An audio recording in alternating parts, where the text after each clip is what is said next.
Hi everyone, welcome to the live with me, Iva from Iva Tarle Coaching. I hope you can hear me. Let me know in the comments also if you want to connect. I would really love you to let me know your sign, your big three, so sun, moon, and rising, so I know who I'm talking about. Talking with. My name is Eva, and I'm a Leo Sun, Libra Rising, and Aries Moon. Hello. Okay, guys, welcome. So this is one of my weekly lives. I love to go live because this is an opportunity for you to join and ask questions in the Facebook group or on my Facebook page. So ask questions about astrology, about anything that interests you, the connection of astrology in business, and how can we really figure it out from the stars? I just had that question the other day, actually, because the stars are the reflection of our inner reality. So by understanding the stars, we can really understand our inner reality in a much better way. Besides the individual realities that we all carry within, there's a global, bigger reality. There's a bigger energy that is playing out, right? And if we adjust with it, if we play with it, we can move through our lives easier. That's the kind of the point of astrology. Okay, so let's talk about the Pluto in Aquarius. Pluto is a very important planet. It's the furthest planet in our solar system. Nevertheless, it's one of the most spicy, most difficult, in the sense that it really requires us to transform. Wherever Pluto is in your natal chart, this is where you transform the most in your lifetime. And then on top of that, because the planets are moving, right? They're moving signs in the real timeline, right? There's also a way that they influence us when they move across the skies. So now the Pluto, the Lord of the underworld, the Lord of the transformation, personal transformation and power, this planet is amazing. It will transform you. It rules Scorpio, so you can imagine. It rules deep emotions, deep emotional structures. So if you decide to work with Pluto, you can transform fast. If you decide to resist it, it will be very painful. That's why I want to share with you today in this video Pluto in Aquarius and how is it going to influence you depending on where it will walk in your natal chart. Okay, to find out where the 2 degrees of Aquarius is, the Pluto is in Aquarius now, it's going to stay here for the next 20 years.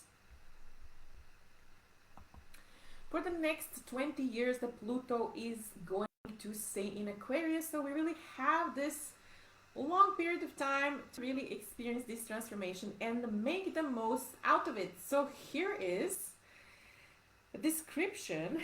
First of all, I'm going to describe what Pluto in Aquarius really means, what have we come from in the last 16 years, and how this Pluto in Aquarius will influence per houses. So for you, in order for you to understand this video, you would need to find out where 2 degrees of Pluto in Aquarius, so Aquarius, 2 degrees, where is it in your natal chart?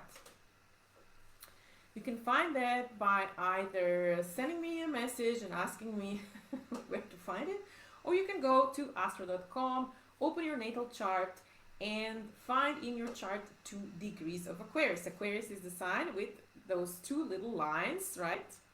They symbolize waves. Actually, they symbolize waves and energy, right? Mental waves,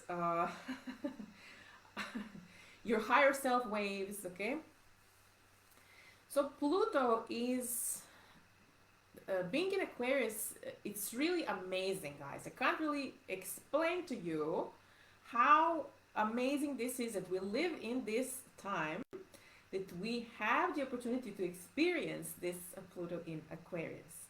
Because the last time the Pluto was in Aquarius was during the French Revolution, the US Revolution, and during the big industrial revolution. So we have this renaissance in front of us if we choose to vibe with it. Yeah. So the renaissance, the technological renaissance, the renaissance of equality among people, the renaissance of creating a better future for all of us. So Aquarius is the sign ruled by Uranus, right? So ruled by modern technologies, by fast change, by fast progress. So we're really going to experience some amazing transformation, and if we work with the Aquarius powers, what does it mean? Aquarius wants the best for the society, right? Aquarius rules 11th house. It rules groups of people, organizing groups, internet. It rules connectivity, networks, groups. So doing things in a progressive way, new technology, AI. So if we really want to make the best out of this Pluto in Aquarius, we should definitely join groups, join pods, join memberships, join to collaborate with others. So Aquarius wants us to understand that we're all part of the bigger picture. We're all part of a collective, and we're working for the higher good. So if we connect with others, we can really create our ideas faster.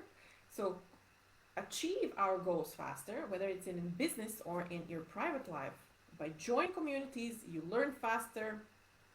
You get to access the latest developments faster, right? Than if you are just by yourself. Also, you don't feel alone.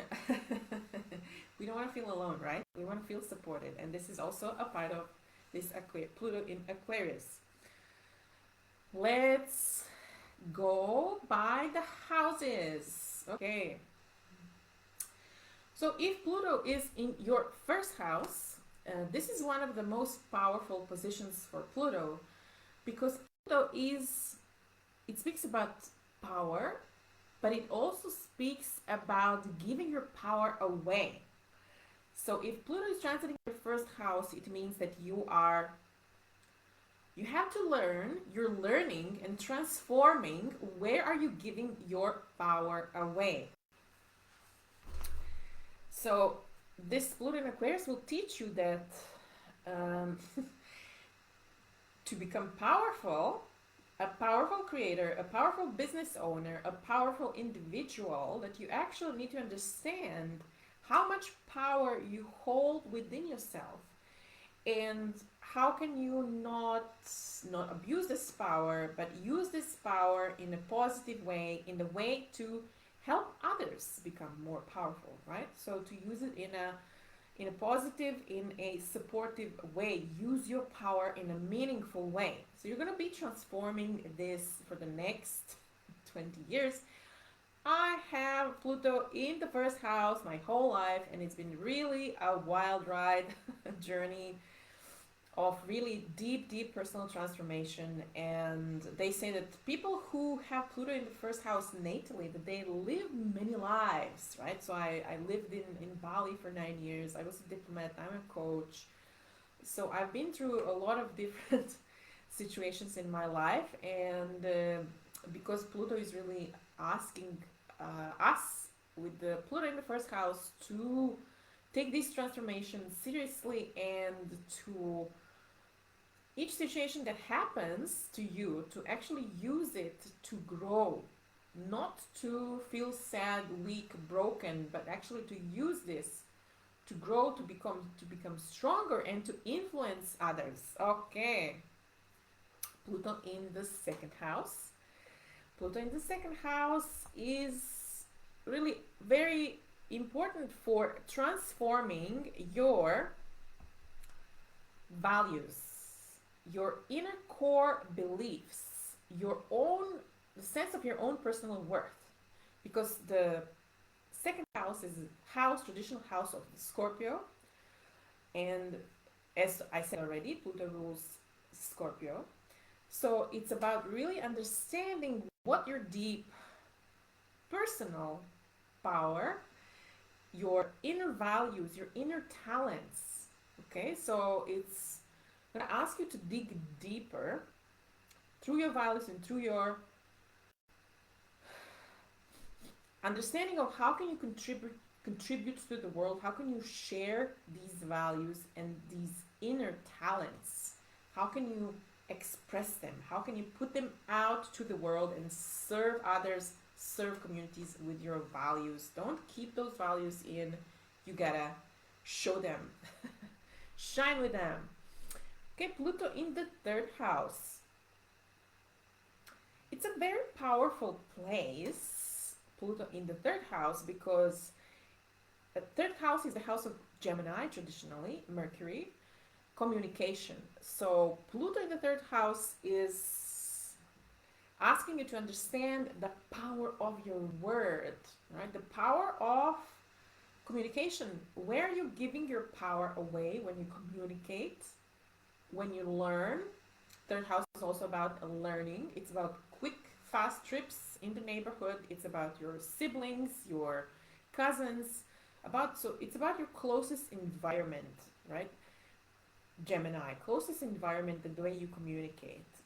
Pluto in the third is very powerful. Be aware of your words. Use your words and your expressions powerfully. Where are you not understanding how powerful your words are? Or where are you allowing others to have power over you while communicating? Okay, this is going to be the battlefield for you.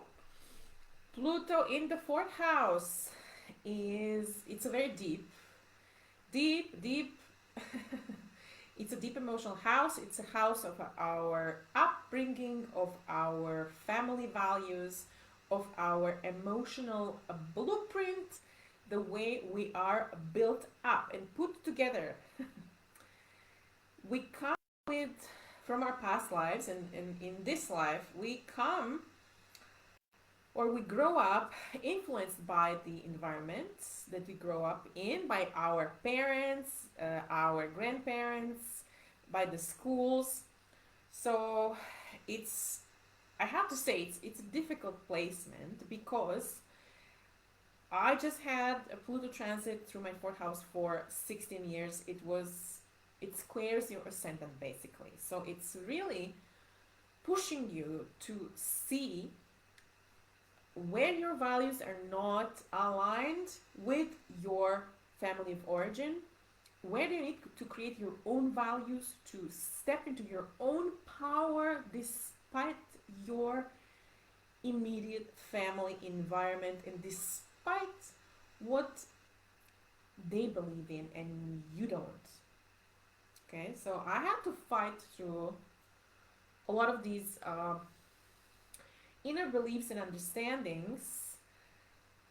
So we have our, as I said, we have our inner beliefs, but also there are collective beliefs, right? So on many occasions, families create their own little systems of beliefs, right? So we really need to stand up to what we believe is true and to what is actually going to support our own inner growth and our own inner development. So it's deep work, it's hard work, but it pays off because you built this inner strength, and that nobody can really become so confident in who you are that no one's opinion or rejection really makes any impact on you, right? So this is actually so you carry this on with you, this inner strength, as you move on. Okay, the fifth house, Pluto in the fifth house, it's a beautiful placement because it trines your ascendant, it trines who you are. It's a Leo house. It's all about your heart. How can you open your heart more? How can you do things from your heart? How can you love more? Your relationship with children are getting transformed. Your relationship with creativity, with business building. This is all fifth house. Also, your relationship in relationships, being in love. Okay, this is all fifth house. How can you open your heart more? How can you be your authentic self as opposed to control others? Yeah? Control your children. Control how things are.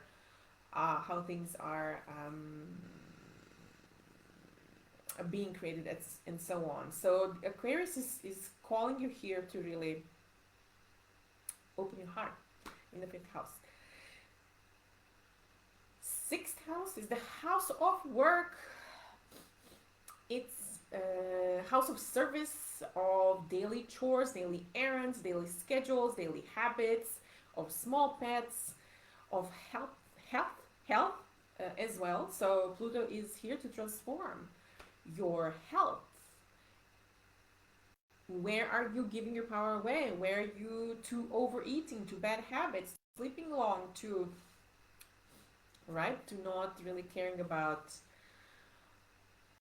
moving your body, or not meditating, but scrolling through social media, etc., etc. So sixth house is the place where the Pluto wants you to transform your daily habits so you can live a more powerful life on a daily basis, so that you can create your business, your daily schedules, the way that you want to create it, right? To all the entrepreneurs, this is a very important house.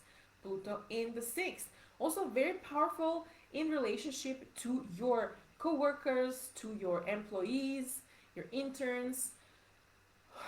How can you create an environment which is not controlling for you, or where you're not controlling your employees, but how can you create a environment of mutual understanding, support, respect, as opposed to control, right?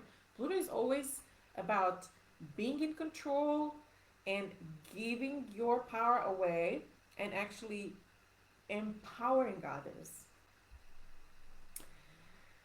Seventh house. Seventh house is a very important house because this is the house on your descendant, opposite your ascendant. It's our one-on-one relationships, partners, business partners, clients, contracts. It's a very deep house, and Pluto in Aquarius here wants you to be a good partner and don't allow others to control you. I have some clients who have Pluto in the seventh house, and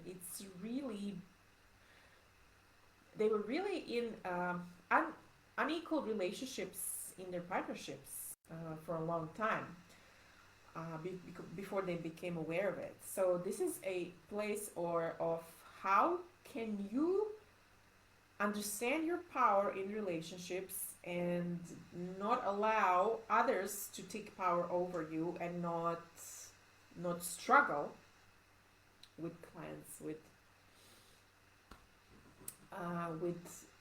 your partners, etc., but actually to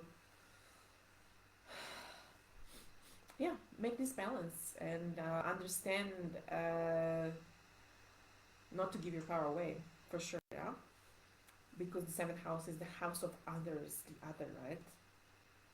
Eighth house, a very powerful house. It's a deep transformational house. It's a house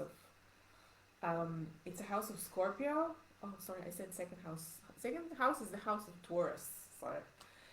So eighth house is the house of Scorpio. So this is deep sharing. So after the 7 comes the 8, and this is where we share our finances, sexuality. This is like deep sharing with our partners. This is the inheritance from the family, from the state, tax returns, yeah, loans. So all this is the eighth house. It's also a house of the deep studies, deep psychological studies, studies in astrology, studies in all the esoteric, right? The tarot, all this stuff, because it's a deep house. It's a house of deep transformation, traumas, but it's also a house of healing. Yeah. So this is power. Pluto is very powerful here because it's a domicile house for Pluto. And with Pluto in the eighth, you really have a lot of power to make things happen. So to achieve what you want, to develop your business, to become a very powerful influencer. So be aware of this. Where you're taking your power away, what you need to heal to step into your power here. Very powerful house. You know, you can really do magic with Pluto in the eighth. Pluto in the ninth house. This is the house of philosophy, higher religions. It's the place of the it's ruled by Jupiter. It's the place of expansion. Expansion in your mind, in your beliefs, also international travel. This is really like both physical and psychological expansion. So that's the place where you're going to transform. Transforming beliefs. Which beliefs are holding your transformation? Powerful stuff, yeah? What beliefs do you need to adopt to be more powerful, to step into your power? Yeah? Which beliefs are holding you back? 10th house, the house of career, the house of your dharma, your service to others, of your purpose as well.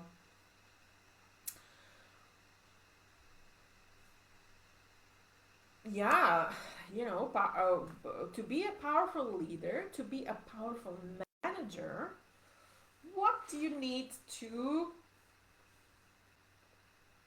how can you connect with others more? Yeah, how can you take others viewpoints into consideration? Yeah, how can you be primus inter pares, not a Capricorn boss but an Aquarian boss? Is the boss of the new age, leader of the new age, who leadership is all about supporting others on their way to the top, right? It's not about I'm the boss and you all have to listen to me, right? Aquarius wants equality. We're all one.